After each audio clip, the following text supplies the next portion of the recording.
नमस्कार, मी नम्रता वागळे. माझा विशेषमध्ये आपल्या सगळ्यांचं स्वागत. शिक्षक भरतीच्या नावाखाली लाखो रुपये उकळणाऱ्या शिक्षण संस्थांना दणका देणारा एक निर्णय आज राज्य सरकारने घेतलेला आहे. यापुढे सरकारकडून अनुदान मिळणाऱ्या शाळांमधल्या शिक्षक भरतीसाठी प्रवेश परीक्षा घेतली जाईल आणि त्याद्वारे ही भरती केली जाणार आहे. विशेष म्हणजे मेरिट लिस्टनुसार शिक्षकांची भरती केली जाणार आहे. राज्यात एकूण 1,05,000 अनुदानित शाळा आहेत आणि त्या सगळ्याच ठिकाणी हा नियम आता लागू होईल. काही संस्था संघटनांनी याचं स्वागत केलंय, मात्र काही संघटनांनी याला कडकडून विरोध सुद्धा केलेला आहे. त्यामागची कारणं काय आहेत ते आपल्याला जाणून घ्यायचंय. शिक्षकांसाठी प्रवेश परीक्षा ठेवली तर नेमकं बिघडलं काय, हा देखील प्रश्न आहे.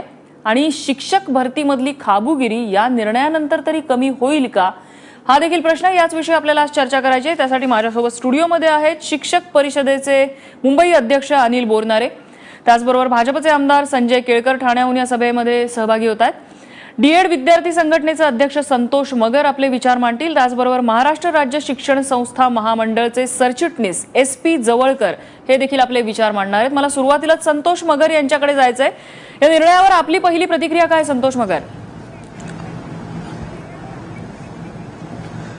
शासनाने जो निर्णय घेतला आहे त्या निर्णयाचं मी या ठिकाणी विद्यार्थी संघटनेकडनं स्वागत करतोय. आणि हा निर्णय लवकरात लवकर या महाराष्ट्रामध्ये या ठिकाणी अंमलबजावणी व्हावी अशा आम्ही म्हणजे अपेक्षा करतोय. की हा निर्णय जरी झालेला असेल पण अंमलबजावणी केव्हा होईल हा एक प्रश्न आहे. तर तो सन्माननीय सरकारने लवकरात लवकर अंमलबजावणी होण्यासाठी प्रयत्न करावेत. खाबुगिरी स्वागत करतो. वाटतंय का?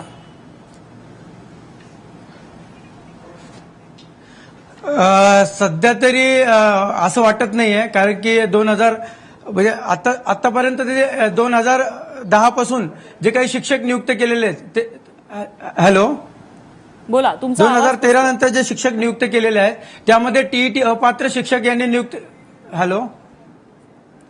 टीईटी अपात्र शिक्षक त्यांनी जे घेतलेले आहेत 2013 नंतरचे, परंतु हे अवैध, कारण 2013 नंतर टीईटी पात्र विद्यार्थी असताना सुद्धा अपात्र शिक्षक हे घेतले कसं काय.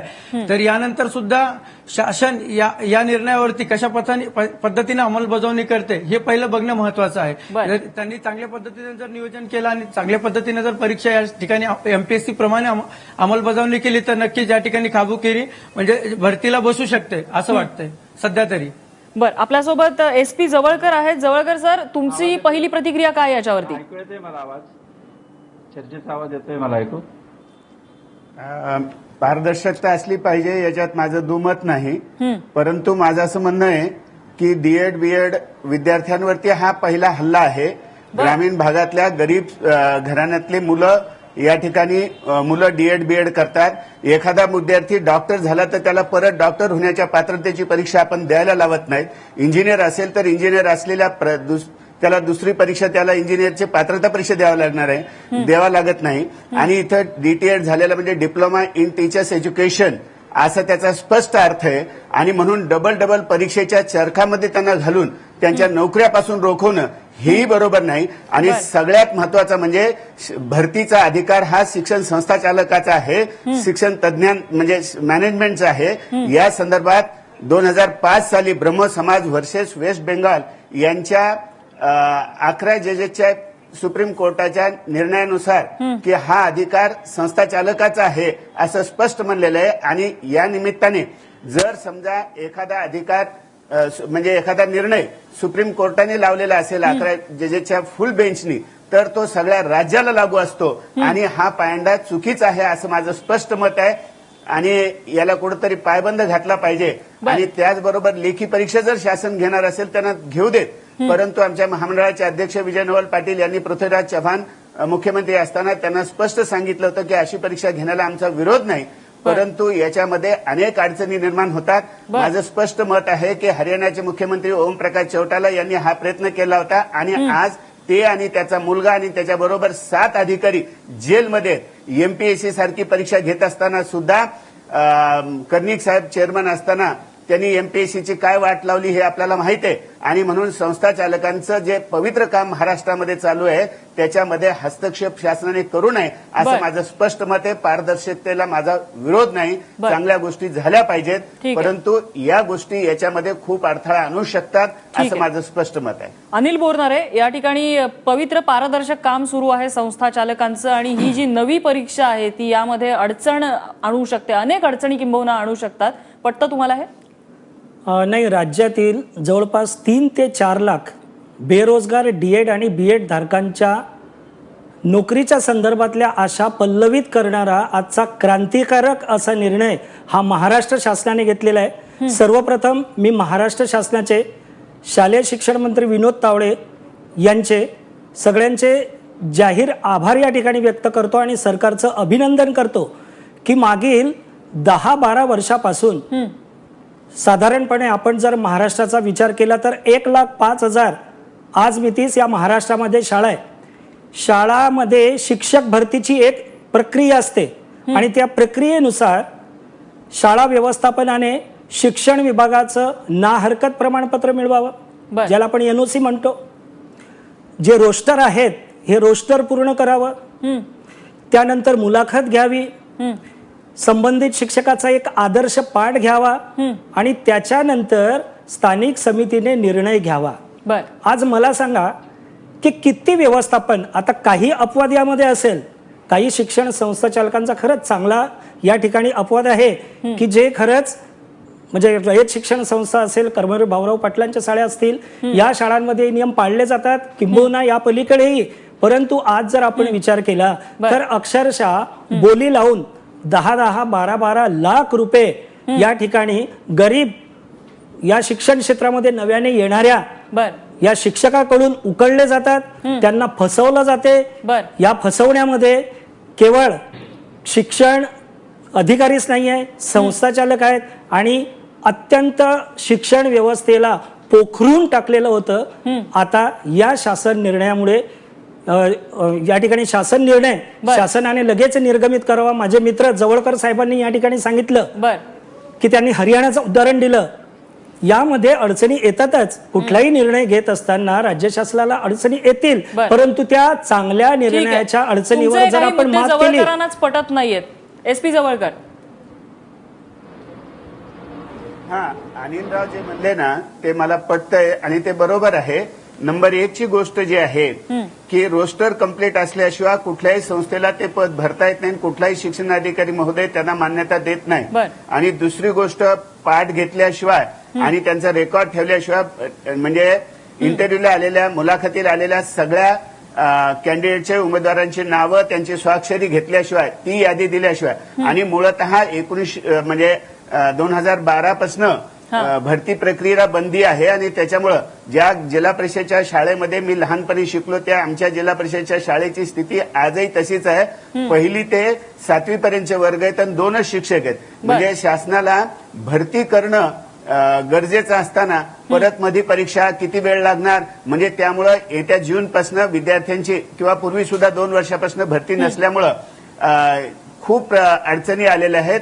माझं असं म्हणणं आहे की बा तात्काळ तुम्हाला जे करायचं ते लवकर करा. आम्ही जे करत आहोत ते नियमाप्रमाणे आहे, कारण रोस्टर असल्याशिवाय, बीसीसीएलचं रजिस्टर असल्याशिवाय मान्यताच देत नाही. आणि बीसीसीएल म्हणजे एखादी रिझर्वेशनची जागा आणि त्याच्यात ओपनचा कॅन्डिडेट भरला तर शिक्षणाधिकाऱ्यांनी जर मान्यता दिली तर त्याला 6 महिन्याची शिक्षेची तरतूद आहे, जेलची तरतूद आहे. असं कोण डेअरिंग करणार आहे? त्याच्यामुळे चाललेल्या ह्या पवित्र कामाला मला असं वाटतं शासनाने मदत करावी, अडथळे आणू नये. ठीक आहे. गुणवत्तेवर जर विद्यार्थी शिक्षक येत असतील तर आपला विरोध काय? सरांनी सांगितलं की 2012 पासून शिक्षकांची भरती बंद आहे. मी त्यांचं वाक्य थोडं दुरुस्त करतो. जवळकर सर ऐका, जवळकर सर ऐका, तुम्ही काय बोललात की 2012 नंतर भरती बंदी आहे. ऍक्च्युली भरती बंदी नाही आहे, भरती बंदी ही उठवली गेली आहे.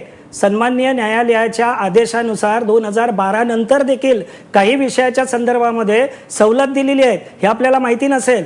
आणि शासनाने बऱ्याचशा जागा भरलेल्या आहेत. फक्त त्याच्यामध्ये नियम काय आहे? नियम हा आहे की ज्या जिल्ह्यामध्ये अतिरिक्त शिक्षक नाही आहेत, अतिरिक्त शिक्षक असेल तर त्यांचं पूर्ण समायोजन झालेलं आहे. समायोजन झाल्यानंतर त्या शिक्षकांना शाळा मिळालेल्या आहेत आणि अशा जिल्ह्यांमध्ये जर 0 अतिरिक्त संख्या असेल तर अशा शाळांना आणि अशा शाळांमध्ये जर रिक्त जागा असतील तर अशा शाळांना भरतीची परवानगी राज्य शासनाने शालेय शिक्षण विभागाने दिलेली आहे. बर, ठीक आहे. या ठिकाणी संतोष मगरना पण काही मुद्दा मांडायचा आहे, मात्र तत्पूर्वी मला संजय केळकर यांच्याकडे जायचंय की सरकारची नेमकी भूमिका काय आहे, कोणकोणत्या गोष्टी त्यांच्या नजरेसमोर आल्या ज्यामुळे सरकारला हा निर्णय घ्यावासा वाटला. संजय केळकर.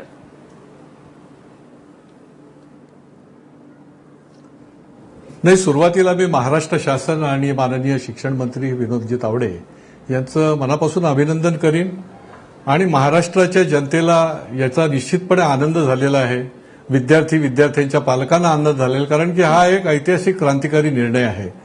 याच्या पाठीमागची भूमिका जी आहे ती गुणवत्ताला केंद्रस्थानी मानून काम झालं पाहिजे, शिक्षकांची भरती झाली पाहिजे आणि या अनुसार या कामामध्ये देखील पारदर्शकता असली पाहिजे. महाराष्ट्र हे एक शिक्षणाच्या दृष्टीने अतिशय अग्रेसर राज्य आहे आणि या ठिकाणी जसे शिक्षण सम्राट आहेत तसे शिक्षण महर्षी पण आहेत. परंतु क्रमाक्रमाने वर्ष जशी गेली तशी शिक्षण सम्राटांची बजबजपुरी वाढली आणि त्यांच्या बगलबच्च्यांना नोकरीमध्ये सामावून घेण्याचं प्रमाण वाढलं आणि अनेक प्रकारच्या हजारो तक्रारी ज्या आहेत त्या ह्या शासनाकडे यायला लागल्या आणि म्हणून हा शासनाचा निर्णय जो आहे तो निश्चितपणे शिक्षणाच्या क्षेत्रामध्ये दूरगामी असा परिणाम करणारा चांगला निर्णय आहे. बर, हेरंब कुलकर्णी, सरकारच्या हा निर्णयाने खरोखरच पारदर्शकता येईल की यामध्ये सुद्धा पळवाटा सापडणार आहेत?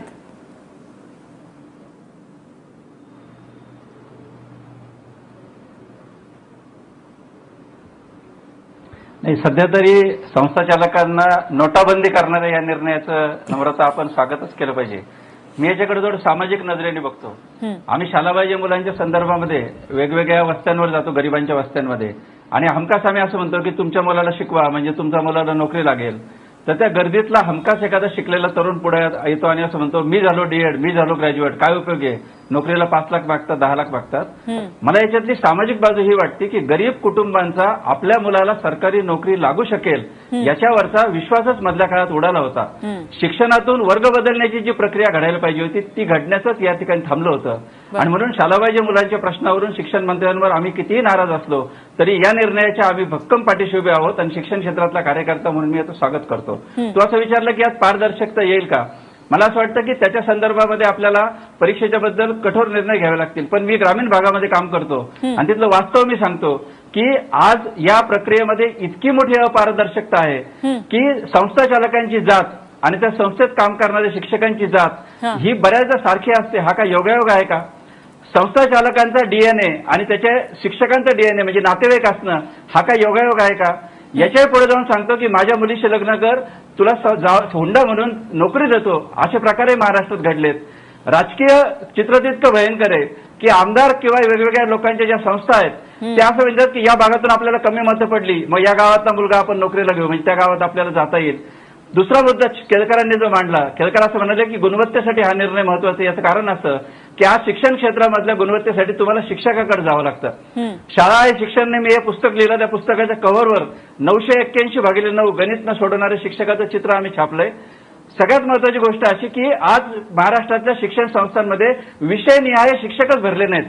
आपण एबीपी माझाच्या माध्यमातून महाराष्ट्रातल्या शिक्षण संस्थांची पाहणी करावी आणि एकच प्रश्न विचारावा की तुमच्याकडे गणित स्पेशल असलेला आणि इंग्रजी स्पेशल असलेले शिक्षक किती? यांनी आधी कुणाला भरायचं हे ठरवलं आणि नंतर त्याला विषय विचारला. त्यामुळे चित्रकलेच्या शिक्षकाला इंग्रजी शिकवायला लावतात आणि भूगोलाच्या चित्रकले शिक्षकाला गणित शिकवायला लावतात.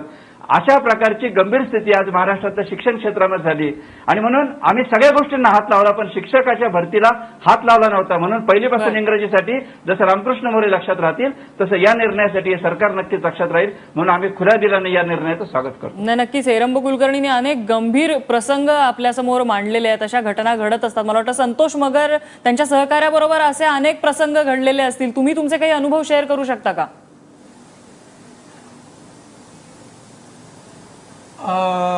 जर शिक्षक भरतीच्या संदर्भामध्ये काही माझे मित्र आहेत की त्यांनी 10-15 लाख रुपये भरलेत आणि गेल्या 6 वर्षापासून आज ते तुटपुंजा पगारावरती म्हणजे जवळपास 500 रुपये महिन्यावरती काम करताय. ही वास्तविक परिस्थिती या ठिकाणी मी जोडून बघितलेली आहे आणि त्यांचा जो उदरनिर्वाह चालतो या ठिकाणी ज्यावेळेस आम्ही ते बघतो त्यावेळेस ते ते खूप असह्य होतं बघण्यासाठी की जवळचे आज मित्र गेल्या 5-5, 6-6 वर्षापासून फक्त 500 आणि 1000 रुपयावरती काम करताय.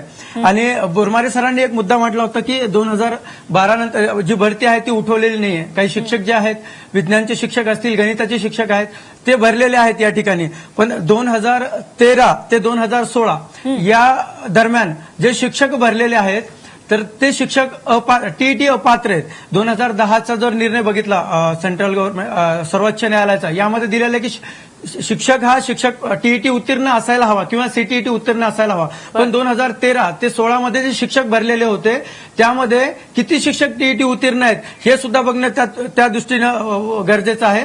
आणि त्यामध्ये 2016 मध्ये संदिग्ध पद्धतीनं गव्हर्नमेंटने एक निर्णय घेतलेला होता की त्यांना मुदतवाढ देण्यात येईल, 3 वर्ष मुदतवाढ देण्यात येईल किंवा टीईटीचे म्हणजे त्यांनी संदिग्ध पद्धतीने घेतलाय की निर्णय ज्यांना नियुक्ती दिल्यानंतर 3 वर्ष की 2016 नंतर 3 वर्ष या पद्धतीचे संदिग्ध त्यांनी काढलेला आहे. आणि मुदतवाढ या ठिकाणी त्यांनी मुदतवाढ सुद्धा दिलेली आहे, त्याची माहिती माझ्याकडे उपलब्ध आहे.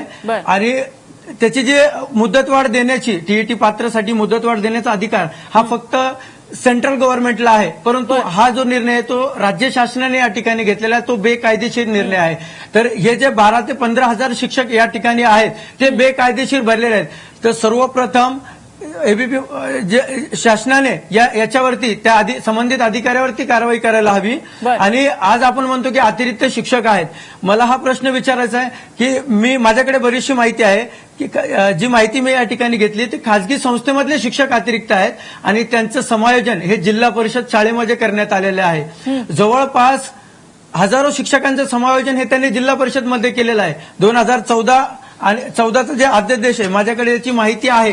ही जी माहिती आहे त्यामध्ये 75 शिक्षकांचं समायोजन औरंगाबादचे जे खासगी संस्थेमधले शिक्षक होते त्यांचं समायोजन त्यांनी जिल्हा परिषदमध्ये केलेलं आहे. यामध्ये लाखो करोडो रुपयाचा भ्रष्टाचार झालेला आहे. तर माझा मुद्दा हा आहे की याकडे शासनाने पहिले लक्ष द्यायला हवं आणि जे बेकायदेशीर नियुक्त्या दिलेल्या आहेत तर त्या नियुक्त्या यांनी रद्द करायला हवेत. आणि आपण संजय केळकरांना विचारूया. संजय केळकर, ही म्हणजे एक दुर्दैवी वास्तव हे समोर आलेलं आहे की बेकायदेशीर नियुक्त्या झालेल्या आहेत.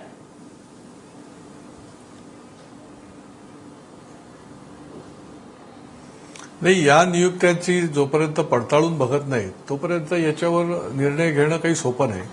आणि दुसरं म्हणजे मगाशी जे यांनी सांगितलं की आपण ज्या वेळेला महाराष्ट्रामध्ये पडताळणी केली त्यावेळेला अनेक गोष्टी उघडकीस आल्या की ज्या शाळांमध्ये विद्यार्थी नाही, जी शाळा अस्तित्वात नाही, जी संस्थाचालक फक्त त्याची रजिस्टर्ड बॉडी आहे आणि त्यांनी अनुदान लाटलं आणि त्या ठिकाणची जेव्हा उघडकीस आलं त्यावेळेला लक्षात आलं की हे शिक्षक जे आहे ते अतिरिक्त झाले.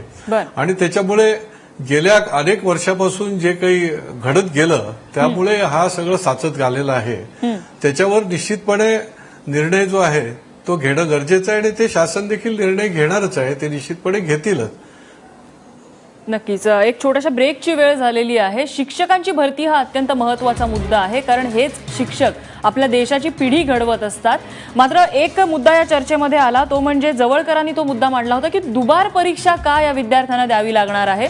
एक छोटासा ब्रेक येतोय. ब्रेक नंतर या मुद्द्यावरून चर्चा पुढे सुरू ठेवायची आहे. लगेचच परत येतोय. बघत रहा माझा विशेष.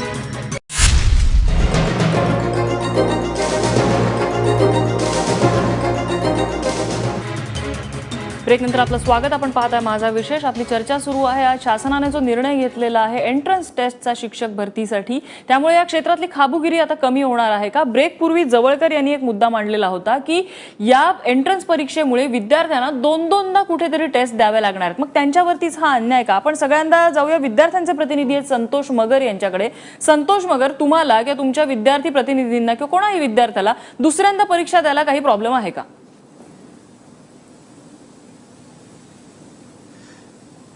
नाही, प्रॉब्लेम असा आहे की आज आम्ही डिप्लोमा केलाय. आज डिप्लोमा इन टीचर एज्युकेशन म्हणजे आम्ही आज पात्र आहे. टीचर एज्युकेशन म्हणजे आम्ही डीएड केलं म्हणजे आज आम्ही पात्र ठरलो.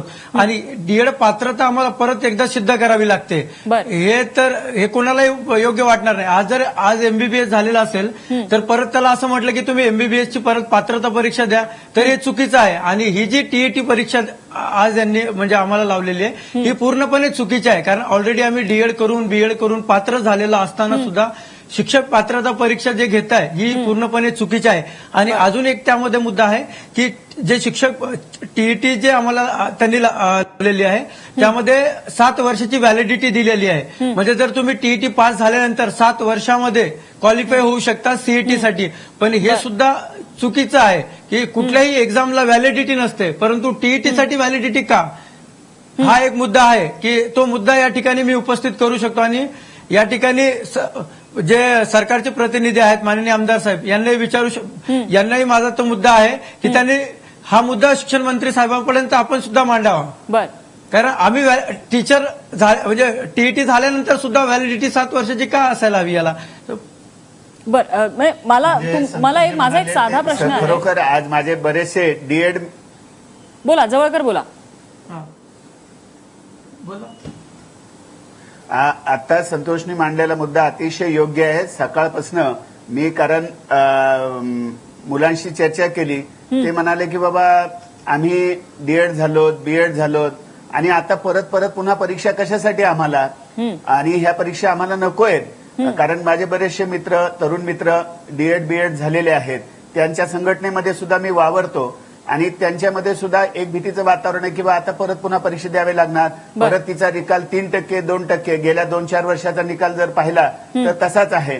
आणि परत संतोषनी मगाशी उपस्थितीत केलेला मुद्दा जो आहे की बा अतिरिक्त शिक्षक कुठले असोत, ते शिक्षकच माझा धर्म, शिक्षकच माझी जात, असं असलं पाहिजे. हेरम सुद्धा मगाशी बोलताना म्हणाले की बा त्याच आडनावाचे हेरम कुलकर्णी सरांचा मी आदर करतो, रिस्पेक्ट करतो, त्यांचं काम खूप चांगलं आहे. पण एसपी जवळकरांच्या संस्थेमध्ये जवळकर नावाचा एकही शिक्षक सापड नाही. गोविंदभाई शराफांनी पूर्ण आयुष्य घातलं, त्यांच्यामध्ये शराफ नावाचा एकही शिक्षक सापडणार नाही. मग असं याला शिक्षण संस्थेला सरस्वतीच्या सावित्रीच्या दरबारामध्ये जातीपातीचं नाव देता बिलकुल कामा नाही, असं माझं स्पष्ट मत आहे. आणि 1-2% लोक करत असतील तर त्यांना तुम्ही खड्यासारखं बाजूला हे करा, पण त्याच्यासाठी 98%. मगाशी आमदार साहेबांनी किंवा संतोषरावांनी जो मुद्दा उपस्थित केला किंवा पटपातळी झाली वगैरे, त्याच्या विरोधात आम्ही माननीय उच्च न्यायालय औरंगाबाद खंडपीठामध्ये गेल्यानंतर त्याचा फर्जा केला न्यायालयाने, की सांगितलं की बा संस्था चालक जो त्याच्यावरती तुम्हाला गुन्हा दाखल करता येतो का असं सांगा, मुख्याध्यापकावरती विद्यार्थी संख्या कमी असली तर गुन्हा दाखल करता येतो का सांगा. आणि एवढं हे न्यायदेवतेने न्याय दिल्यानंतर सुद्धा त्याचं आपण पटपडताळणीचं परत पुन्हा उदं करणं हे आम्हाला आवडत नाही. आणि ज्या पटपडताळणीच्या माध्यमातून 60 कोटी रुपये खर्च झाले आणि तत्कालीन शासनाने फक्त 40 कोटी बचत आपण झाल्याचं आता सांगितलं. पटपडताळणीच्या मुद्द्याकडे नको जाऊया, आपण फक्त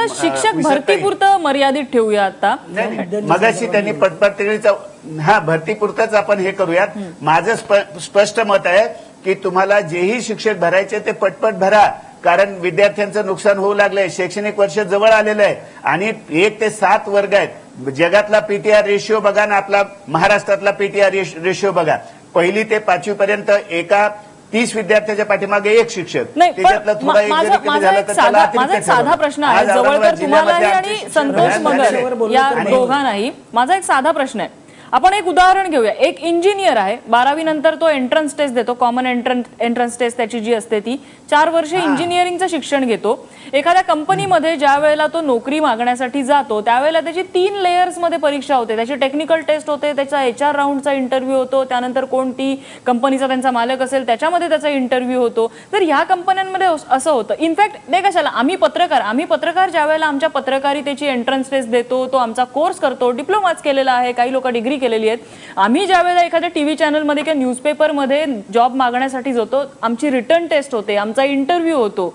शिक्षकांसाठी असं असलं तर बिघडलं काय? संतोष मगर पहिल्यांदा. सर्वप्रथम आहे की 2000 म्हणजे जे डीएडला विद्यार्थी गेलेले आहेत ते विद्यार्थी सर्व मेरिटचे विद्यार्थी आहेत. तुम्ही जर त्यांचं 2-3 वर्षाच्या आधीचं गुण जर बघितले तर ते सर्व 80%च्या वरती 80% असतील, त्याच्यावरती विद्यार्थी आहेत. म्हणजे ऑलरेडी मेरिटचे विद्यार्थी होते, ते मेरिटचेच विद्यार्थी त्या ठिकाणी डीएडला आलेले होते. बरोबर, म्हणजे हे पहिले मेरिटनुसारच भरती केलेली आहे डीएडला.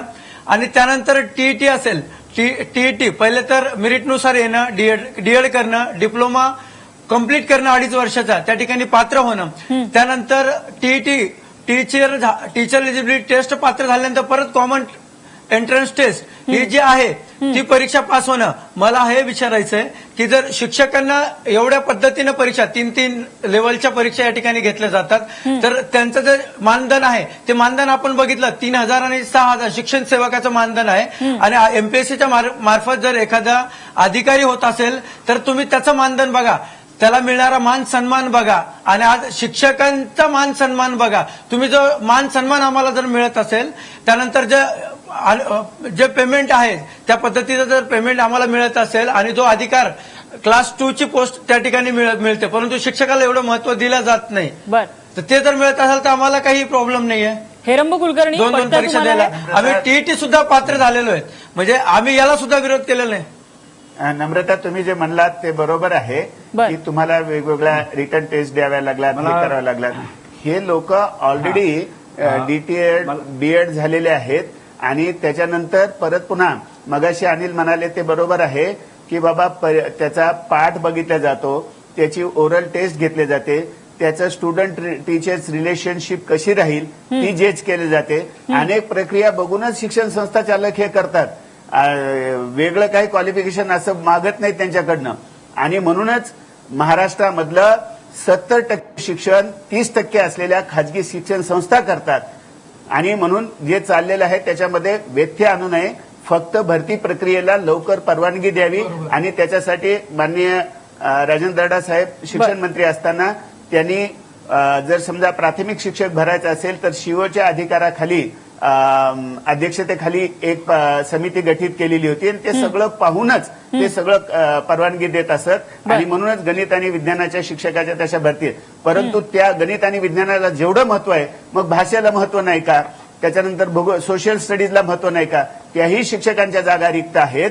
माझं स्पष्ट मत आहे की बुवा शासनाने याच्यामधून वेळ काढूपणा न करता, हेरम आपण सुद्धा या मताशी माझ्या सहमत राहाल की बाबा पीटीआर रेशिओ मेंटेन झाला पाहिजे. फिनलँड सारख्या देशामध्ये 9:1 असा पीटीआर रेशिओ आहे आणि आपल्याकडे 35च्या आपण हेरंब कुलकर्णीलाच विचारूया, त्यांना पटतंय का? हेरंब कुलकर्णी द्यायचा ठरवला तर पूर्ण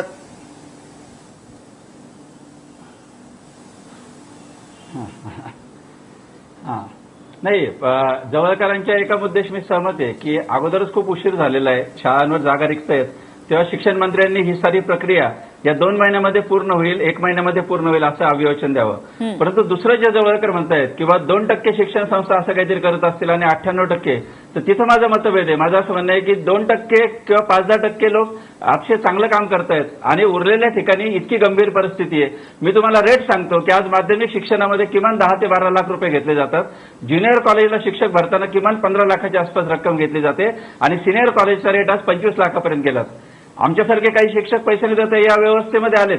त्याच्याबद्दल सरसकट आपण असं नावं ठेवणार नाही. परंतु नम्रता, मला असं म्हणायचंय की ही परीक्षा आज 2-2 परीक्षा घेण्याची वेळ या विद्यार्थ्यांवर आणली कोणी? तुम्हाला जर डीएड विद्यार्थ्यांचा बीएड विद्यार्थ्यांचा इतका कळवळा येतोय त्याला जबाबदार कोण आहे? आज जर तुम्ही सगळी गोरगरिबांची मुलं पैसे न घेता भरली असती तर ही परीक्षा घेण्याची वेळच आली नसती.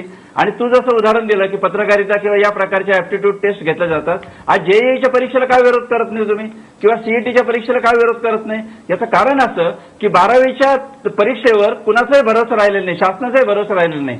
आमच्या गावामध्ये एक चहाचं दुकान होतं, तर तो चहावाला सुद्धा स्वतःचा चहा नेताना थर्मासमध्ये घेऊन जायचा, कारण त्याला माहित होतं की आपण जो चहा पाचतो तो काय प्रकारचा आहे. तशी परिस्थिती आज या साऱ्या शिक्षण प्रणालीमध्ये झाली आहे की शिक्षक भरती चुकीच झाली आहे. आणि शिक्षक डीएड आणि बीएडच्या विद्यार्थ्यांना मी आज सांगेल की तुम्हाला बळकून दिलं जाईल, परंतु 15 लाख परवडेल की 2 वेळा परीक्षा देणं परवडेल? मी तर विद्यार्थी असतो तर मी असं म्हणलो की मी 10 वेळा परीक्षा द्यायला तयार आहे, परंतु 15 लाख रुपये द्यायची माझी तयारी नाही. दुसरा मुद्दा यांनी मांडला की 7 वर्षामध्ये आज आम्हाला फक्त व्हॅलिडिटी दिली आहे. माझी या ठिकाणी गंभीरपणे मागणी आहे की नोकरीत असलेल्या शिक्षकांसाठी सुद्धा अशा परीक्षा सुरू केल्या पाहिजेत. त्याचं कारण असं की केंद्र सरकारने असा प्रस्ताव मध्यंतरी आणला होता, परंतु तो पुढे गेला नाही. किंवा सीबीएसई बोर्ड शिक्षक भरताना जी सीटीईटी परीक्षा होते तिची व्हॅलिडिटी फक्त 7 वर्षाची आहे. याचं कारण 7 वर्षामध्ये तुमच्या क्षेत्रातलं ज्ञान हे जुनं होतं, तुम्ही पुन्हा स्वतःला अपडेट केलं पाहिजे. ऑस्ट्रेलिया किंवा वेगवेगळ्या जगातल्या देशांमध्ये 5-5 वर्षाच्या शिक्षकांचे बॉन्ड करतात. अशा प्रक्रियांमध्ये आपल्याला शिक्षकांना आणावं लागेल. याच्यामध्ये तुम्हाला वाईटपणा घ्यावा लागेल, परंतु गुणवत्तेसाठी तुम्हाला नोकरीतल्या शिक्षकांना सुद्धा तुमचं ज्ञान अपडेट करण्यासाठी परीक्षा ठेवण्याची भूमिका घ्यावी लागेल. गुणवत्तेसाठी ते अत्यंत आवश्यक आहे. आणि म्हणून संस्था चालकांना जर खरंच कळवा या डीएड बीएड मुलांचं असेल तर तुम्ही जाहीरपणे समाजापुढे येऊन सांगा की आम्ही जातीनिहाय शिक्षक भरणार नाही. जवळकरांनी जातीचा उल्लेख केला. होऊ दे महाराष्ट्रामध्ये सर्वेक्षण की शिक्षण संस्थांमध्ये किती जातीनिहाय शिक्षक भरले जातात. या सगळ्या गोष्टींचा खुलेआम पर्दाफाश कधीतरी महाराष्ट्रापुढे झाला पाहिजे. शिक्षण मंत्र्यांनी ती सुरुवात केली. महाराष्ट्राच्या सामाजिक आणि राजकीय कार्यकर्त्यांनी एक दिलानं या निर्णयाच्या पाठीमागे उभं राहिलं पाहिजे असं मला वाटतं. अनिल बोरनारे, मगाशी प्रवेश परीक्षेच्या संदर्भामध्ये जो विषय जवळकर आणि मगर सरांनी मांडला, एक परीक्षा ज्या आहेत, दोन परीक्षा आहेत, दोन परीक्षांच्या संदर्भामध्ये मी अधिक स्पष्टीकरण देण्यासाठी करतोय. आम्ही तयार आहोत. मगर सर, आम्ही 15 लाख रुपये देण्यासाठी तयार नाहीत, पण 2 परीक्षा देण्यासाठी आम्ही तयार आहोत. परंतु शासन अतिरिक्तच्या नावाखाली भरतीला टाळाटाळ करत आहे. अतिरिक्त शिक्षकांच्या नावाखाली भरतीला टाळाटाळ करत आहे. गेल्या 7 वर्षापासून आज आम्ही बेरोजगार आहेत. मगर सर, प्रवेश परीक्षेच्या वर्षापासून आज आम्ही बेरोजगार आहेत. प्रवेश परीक्षेच्या संदर्भामध्ये आज निर्णय झालेला नाहीये. तर जो टीईटीचा निर्णय आहे हा केंद्र शासनाच्या राईट टू एज्युकेशन मध्येच त्याची म्हणजे तो जो क्लॉज आहे तो टाकलेला आहे, समाविष्ट केलेला आहे. त्यामुळे 1ली ते 8वीच्या वर्गांना शिकवण्यासाठी जी पात्रता लागते त्या विहित पात्रतेनुसार आणि त्याच्यानंतर टीईटी ही काही आज आलेली नाही आहे. आजच्या शासन निर्णयामध्ये त्याचा उल्लेखही नाही आहे. टीईटी ही साधारण 3-4 वर्षापासून जेव्हा केंद्र शासनाने राईट टू एज्युकेशन म्हणजे बालकांचा मोफत व सक्तीचा आणि शिक्षणाचा हक्क आणला त्यामध्येच ही तरतूद केलेली आहे. फक्त आता शासनाला त्यामध्ये 9 ते 12 म्हणजे माध्यमिक हा विभाग त्यामध्ये टाकावा लागेल. या ठिकाणी मगाशी सांगितलं कुलकर्णी सरांनी, हेरंब कुलकर्णी सरांनी, त्यांचा मी सन्मान करतो की सेवेत असणाऱ्या शिक्षकांना देखील या प्रकारे प्रवेश परीक्षा द्यावी.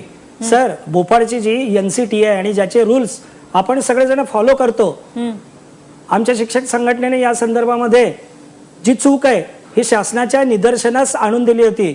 शासन करू पाहत होतं. 2 वर्षापूर्वीचं जे शासन होतं त्यांनी सेवेत असणाऱ्या शिक्षकांसाठी सुद्धा प्रवेश परीक्षा नव्हे तर त्यांची गुणवत्ता तपासण्यासाठी परीक्षा घ्यावी असं पिल्लू सोडलेलं होतं. परंतु त्याला आम्ही न्यायालयामध्ये अपील केलं आणि न्यायालयाने निर्णय दिला की सेवेत म्हणजे कार्यरत असणाऱ्या शिक्षकांना कुठल्याही प्रकारची प्रवेश परीक्षा किंवा तत्सम गुणवत्तेच्या संदर्भातली जी परीक्षा आहे ही न देता जे नव्याने या क्षेत्रामध्ये येत आहेत, जे न्यू कमर्स आहेत, त्यांना फक्त सक्तीचं केलं होतं. त्याला विरोध असण्याचं कारण काय अनिल बोरनारे, प्रश्न नाही, तो होता की सातत्याने- विरोध असायचं कारण काय? म्हणजे आपण विरोध म्हणतोय याला की नाहीच आहे. सातत्याने जनरेशन जर शिक्षकांच्या शेअर नम्रता शिक्षकांनी अपडेट ठेवणं नम्रता ही मागणी update- होत असेल तर काय चूक आहे? गुणवत्तेच्या संदर्भामध्ये आमचं कधीच दुमत नव्हतं. मग ती कुठलीही शिक्षक संघटना असो, स्वयंसेवी संघटना असो, काय चूक काय? सांगतो ना सर, गुणवत्तेच्या संदर्भामध्ये सेवा अंतर्गत प्रशिक्षण असते.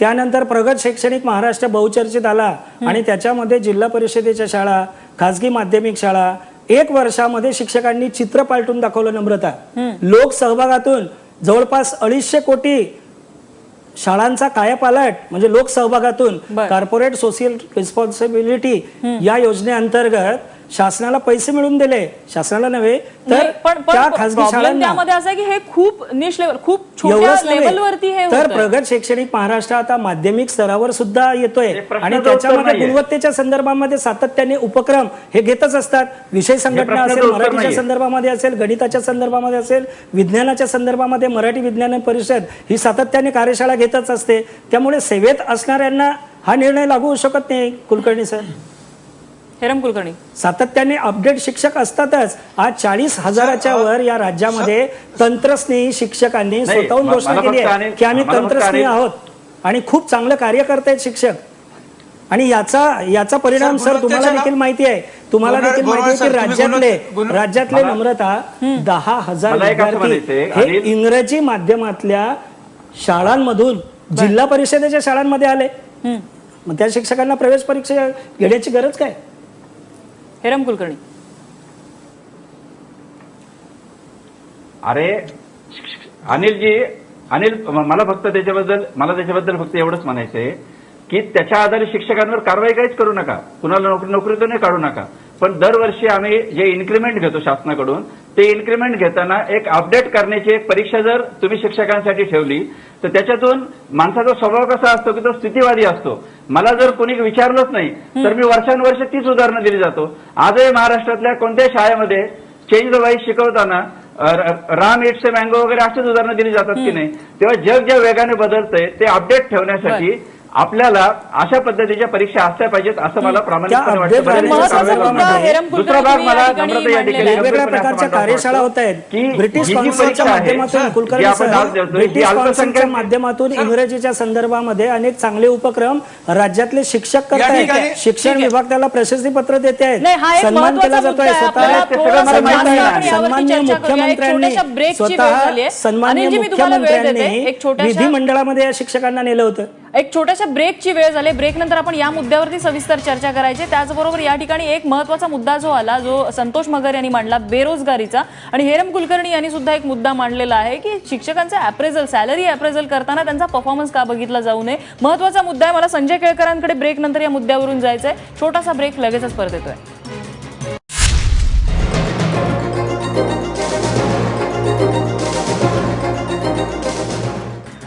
ब्रेक नंतर आपल्या सगळ्यांचं पुन्हा एकदा स्वागत. आपली चर्चा सुरू आहे शिक्षक भरतीसाठी जी एंट्रन्स टेस्ट येऊ घातलेली आहे त्या संदर्भात. मला संजय केळकरांकडे जायचं. संजय केळकर, अनेक मुद्दे उपस्थित केले गेले यामध्ये. हे डीएड बीएड होऊन सुद्धा अनेक वर्ष बेरोजगार राहिलेल्या तरुणांचा प्रश्न आहे की भरती होत नाहीये पुरेशी. त्याचबरोबर परफॉर्मन्सनुसार अप्रेझल यासारखे मुद्दे सुद्धा मांडण्यात आलेले आहेत. शासन याबाबत काही विचार करताय?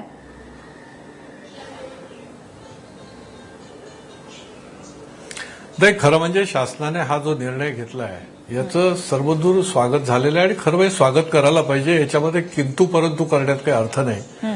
हा जो दुबार परीक्षा जो म्हटलं जात आहे याच्या पाठीमागे गुणवत्ता आणि पारदर्शकता जर आणायची असेल तर ही परीक्षा घेतली तर बिघडलं कुठे? आणि ही परीक्षा ही 200 मार्काची परीक्षा आहे अशी माझी माहिती आहे. ही ऍप्टिट्यूड टेस्ट आहे आणि त्याच्यामुळे शिक्षणाचा दर्जाच संजय निश्चितपणे केळकर वाढणार त्यांचं म्हणणं आहे. आणि तेच एखादा आहे की गरीब आम्ही माणूस असेल, दोनदा गरीब परीक्षा तरुण द्यायला असेल, तयार आहोत, पण त्याच्यामध्ये आम्हाला गुणवत्ता तेवढा असेल. पगार किंवा तेवढा मान मिळत तर नाही. त्याच्यात बिघडलं कुठे? नाही, केळकर साहेब, नाही, तुम्ही हा शेवटी मुद्दा असं म्हटला आहे की दोन वेळेस आम्हाला प्रोसेस आहे. आमच्या कामाचं मूल्यांकन निश्चितपणे म्हणजे होणं सन्मान गरजेचं आहे. परंतु नाही, मला हा संतोष प्रश्न मगर, आपण विचारायचा संजय आहे केळकर धन्यवाद. यांचा असेल, मुद्दा पूर्ण कलेक्टर करून असेल देऊया. किंवा पीएसआय असेल, एखादा गरीब मुलाला त्याच्यामध्ये जर गुणवत्ता आहे आणि त्याला जर 5 लाखापासून जर 25 लाखापर्यंत जर पैसे भरायला लागत असतील तर हे शोषण आहे, ही पिळवणूक आहे. आणि त्याच्यामुळे शिक्षणाचा दर्जा वाढवायचा असेल तर काही लोक जी ज्या पद्धतीने या शाळा चालवतात, शिक्षण सम्राट, त्याच्यावर जर मात करायची असेल तर ही प्रक्रिया केली तर बिघडलं कुठे? आणि दुसरा प्रश्न जो आहे तो भरतीच्या संबंधामधला जो आहे, ही भरतीची प्रक्रिया जी आहे ती या माध्यमातून झाली तर निश्चितपणे त्याचा फायदा होणार आहे. नाही, संजय केळकर, त्यांचा प्रश्न असा आहे की तुम्ही दोनदा परीक्षा द्यायला लावताय, चांगल्या गुणवत्तेची लोक निवडताय, मात्र त्यांना पगार जो मिळतोय तो त्यांच्या गुणवत्तेला साजेसा नाहीये. आज समाजात त्यांना फारसा मान मिळत नाहीये. त्याच्याबद्दल काय संजय केळकर? बरोबर. नाही, तसा विषय नाहीये. शासन याचा निश्चितपणे विचार करणारं शासन आहे, संवेदनशील शासन आहे आणि त्याच्याकरताच ही प्रक्रिया जी आहे ती करते आहे. आणि त्याच्यामुळे समाजामध्ये मान जो आहे तो स्वतः देखील मिळवता येतो आणि आपल्या कामातून आणि शासन देखील त्याच्यामध्ये निश्चितपणे सहभागी राहणार आहे की त्यांना मान कसा मिळेल, त्यांचा पगार कसा चांगला मिळेल. कारण आतापर्यंत अनुदानित शाळांच्या शिक्षकांना अनेक प्रकारच्या सोयी सुविधा ज्या आहेत त्या गेल्या 2.5 वर्षापासून शासनाने द्यायला सुरुवात केलेली आहे. बर, संतोष मगर. हे बघा आमदार साहेब यांनी साहेबांनी जो मुद्दा म्हटला की प्रत्येक वेळेस शिक्षकांच्या परफॉर्मन्सचा अप्रेझल व्हायला पाहिजे, परंतु जर आज आपण कुठली हे घ्या, तलाठी असतील किंवा ग्रामसेवक असेल, कलेक्टर असतील, त्यांच्या कामाचा परफॉर्मन्स प्रत्येक वेळेस चेक केलं जातं का? अप्रेझल चेक केलं जातंय का? त्यानुसार त्यांची परीक्षा घेतली जाते का प्रत्येक 5 वर्षानंतर? मग आम्ही शिक्षकांनी प्रत्येक 5 वर्षानंतर का परीक्षा द्यायची? तुम्ही जर त्यांच्यासाठी लावत नसाल, बाकीच्यांसाठी ही परीक्षा नसेल तर फक्त शिक्षकावरतीच अन्याय का? शिक्षकांसाठी तुम्ही वेगळ्या कार्यशाळा घ्या, अद्ययावत माहिती पुरवा, या गोष्टीसाठी आम्ही स्वागत करू. परंतु प्रत्येक 5 वर्षानंतर ही प्रवेश परीक्षा आहे आपण जी उदाहरणं देताय ती चुकीची उदाहरणं देत नाही, आहात. TET आपण जी आमदार उदाहरणं साहेब, देताय ती आमदार चुकीची साहेब, याला उदाहरणं आहेत. मला ही एक प्रवेश विरोध आहे परीक्षेच्या की संबंधितली तुम्हा फक्त लोकांना परीक्षा सुद्धा आहे. क्रायटेरिया लावला आणि त्याच्या पाहिजे. पाठीमागचा एखादा हाच आमदार तर खासदार उद्देश होत आहे. असताना नाही, सुद्धा ही त्याला परीक्षा नाही, एज्युकेशनल क्वालिफिकेशन असलं पाहिजे. तुमचे आमचे बहादर लोक आमदार होतात आणि ह्या शिक्षक होऊ घातलेल्या आमदार तरुणांना दर अनेक 5 परीक्षा वर्षांनी परीक्षा द्यायला दिल्यानंतर लागते. जर समजा त्यांना लेकर साहेब, अनेक लोकांना त्यांना शिक्षण सेवक म्हणून लागलं असेल, मुद्दा माझा अल्प मुद्दा तुटपुंजे अधोरेखित करतोय की हेरम तुम्हाला माहित आहे की right to 6,000 आणि education 5,000मध्ये काय होतं. केळकर सर, साहेब, मगर तुम्ही सर- मुद्दा म्हटला की पात्र गुणवत्ताधारक शिक्षक असायला हवा. शिक्षण हक्क परंतु माझं म्हणणं विधेयकामध्ये 2013 ते 16 मध्ये विधेयकामध्ये आपल्या सरकारने बरं. जवळपास 12 ते 15,000 शिक्षकांना जे बेकायदेशीर मान्यता दिलेल्या आहेत, आत्ताच्या जे TET विषयावर पात्र आपण नाही, बोललं पाहिजे. तर त्याबद्दल तुमचं काय ही मत आहे? प्रवेश तुम्ही एका परीक्षा जी ठिकाणी आहे, ती गुणवत्तेसाठी गुणवत्तेनुसार- ठेवली तर बिघडलं कुठे? आपण केवळ या प्रवेश परीक्षेच्या संबंधामधला हा मुद्दा आहे. आपण जर गुणवत्ता 2017 सगळ्या क्षेत्रामध्ये असली पाहिजे. शिक्षण क्षेत्राच्या सोबत या विषयाला अनुसरून राहणार नाही. आता जो विषय आहे तो ही प्रवेश परीक्षा योग्य आहे की अयोग्य आहे, तर सामान्यपणे याचं सगळ्यांनी हे स्वागत केलेलं आहे. नाही, आम्ही या की ठिकाणी याच्यामध्ये स्वागत करतो. निश्चितपणे TET चे पारदर्शकता स्वागत आम्ही या येणार ठिकाणी आहे. करतो. आणि नाही, आम्ही गरीब पण पण स्वागत गुणवत्ता करतोय. असलेल्या मुलाला देखील यामध्ये संधी मिळणार आहे. आणि ही जी 5 लाख ते 25 लाखापर्यंत जी पैसे घेऊन कर्ज काढून मुलांना प्रवेश घ्यायला लागतो, भरतीमध्ये सामील व्हायला लागतं, शिक्षण सम्राटांच्या आमिषाला बळी पडायला लागतं, ते निश्चितपणे थांबणार आहे. बरं. आणि त्याच्यामुळे हे जो शासनाने निर्णय घेतला याचं आपण स्वागत करायला ठीक आहे. पाहिजे. अनिल बोरनारेंना काही मुद्दा मांडायचा होता. अनिल बोरनारे. मगाशी जी चर्चा सुरू आहे नाही, आम्ही या स्वागत आहे. संदर्भामध्ये मगर सर, संतोष शिक्षण मगर, मी हक्क येते विधेयकामध्ये शिक्षण हक्क विधेयकामध्ये या टीईटी परीक्षेचा उल्लेख आहे. ते स्वागत करताना नवीन किती नाहीच परंतु कशा आहे. करता? त्यामुळे आपण आपण दिलेलं आपण या स्वागत करायला टीईटीचं पाहिजे. स्वागत हो, आहे ना. करायला जावं. शासनाच्या पाठीशी उभं नाही, राहायला पाहिजे. आम्ही 8वी TET पर्यंत पात्र 1 द्यायला ते तयार 8च्या आहोत. वर्गाला आम्ही मी शिकवणाऱ्या तुम्हा सर्वांना एक विनंती करते की शिक्षकांच्या- आपल्यासोबत आता राज्याचे शिक्षण मंत्री स्वतः विनोद तावडे आहेत. आपण त्यांना हे प्रश्न विचारूया. तावडेजी, स्वागत आहे आपलं आणि धन्यवाद आपण या चर्चेसाठी वेळ दिला त्याबद्दल. इथे काही तरुण विद्यार्थी प्रतिनिधी आहेत. त्यांचा प्रश्न असा आहे की ही प्रक्रिया कधीपासून सुरू होईल, कारण लवकरात लवकर सुरू करावी. या क्षेत्रात बेरोजगारीचं प्रमाण वाढत आहे.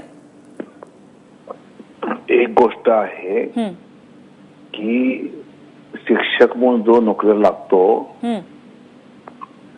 त्याला त्या शिक्षण संस्था 10, 15, 20 लाख त्याच्या पैसे घेतात आणि त्यांना शासन पगार देतं.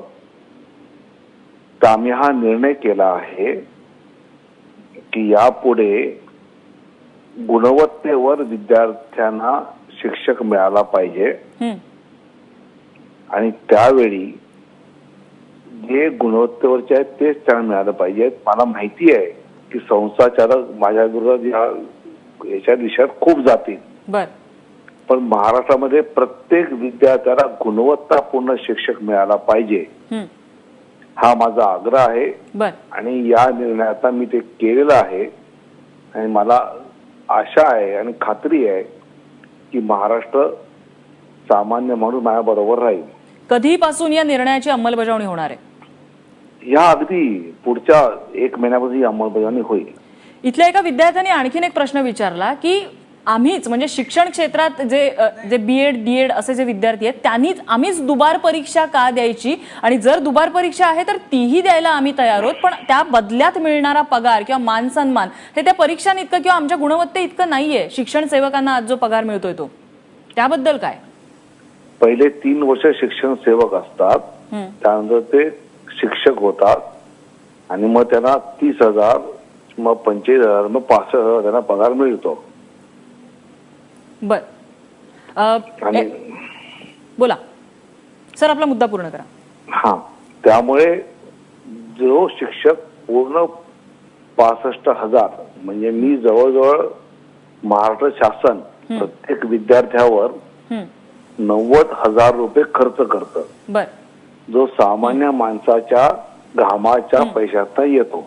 बर, आपल्यासोबत महाराष्ट्र राज्य शिक्षण संस्था महामंडळाचे सरचिटणीस SP जवळकर आहेत. त्यांना तुम्हाला काही प्रश्न विचारायचा आहे. जवळकर सर.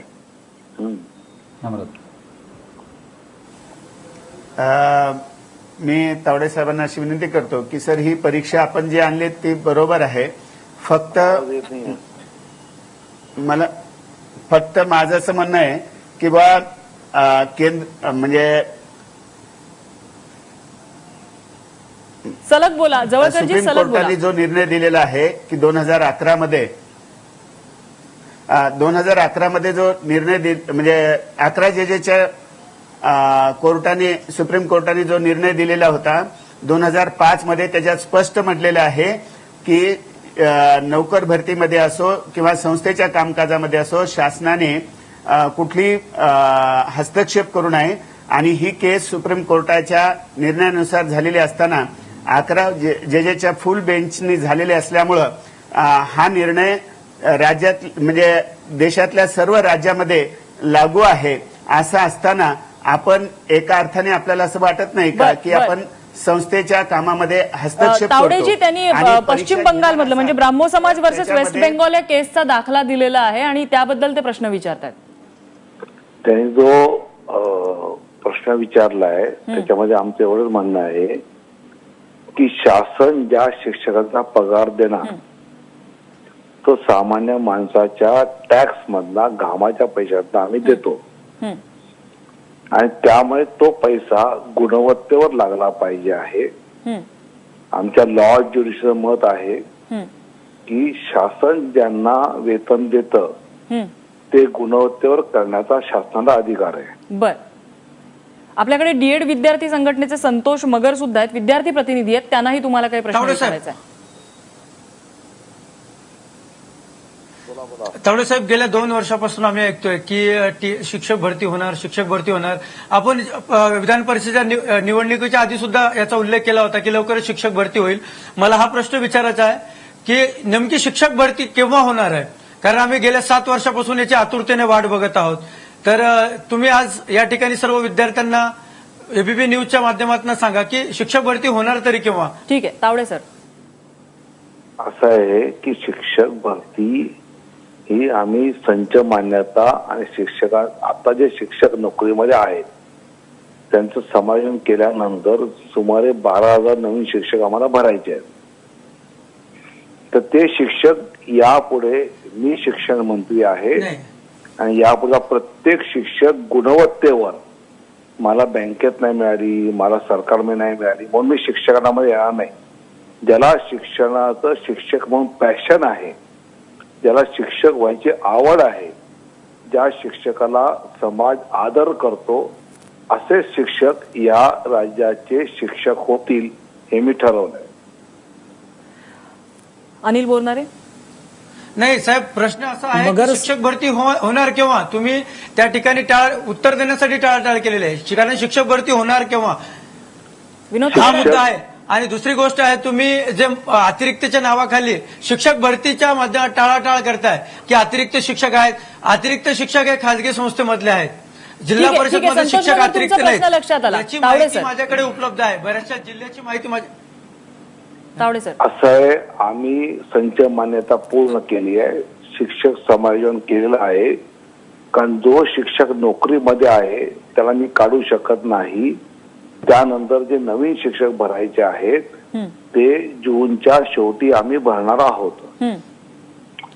अगदी शेवटचा प्रश्न, हेरंब कुलकर्णींनी हा मुद्दा आपल्या चर्चेमध्ये उपस्थित केलेला होता की शिक्षक इतर फील्डमध्ये जसं या शिक्षकांची पगार वाढ किंवा त्यांचं प्रमोशन, हा मुद्दा जेव्हा समोर आलेला होता की इतर क्षेत्रामध्ये प्रमोशन किंवा अप्रेझल देताना त्यांची गुणवत्ता तपासली जाते. शिक्षकांसाठी आपण तसे काही नॉर्म्स आणणार आहात का? कारण या निर्णयाचं स्वागत केलं गेलंय, आता नव्या निर्णयाची वाट पाहतायत सगळेच जण.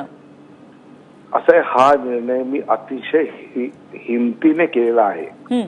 मला माहिती आहे की या निर्णयामुळे अनेक संस्था चालकांचे जे बगर बच्चे माझ्या विरोधात आंदोलन पण करतील, मला घेराव करतील, मोर्चे काढतील, मला काळा फासायचा प्रयत्न करतील. पण राज्यातल्या प्रत्येक विद्यार्थ्याला गुणवत्तापूर्वक शिक्षक मिळाला पाहिजे यासाठी मी हा निर्णय केलेला आहे. आणि हा निर्णय करताना यापुढे शिक्षकांचं अतिशय चांगलं प्रशिक्षण हे शिक्षण विभाग करणार आहे. कारण मला माहिती आहे की 80% शिक्षक चांगले आहेत.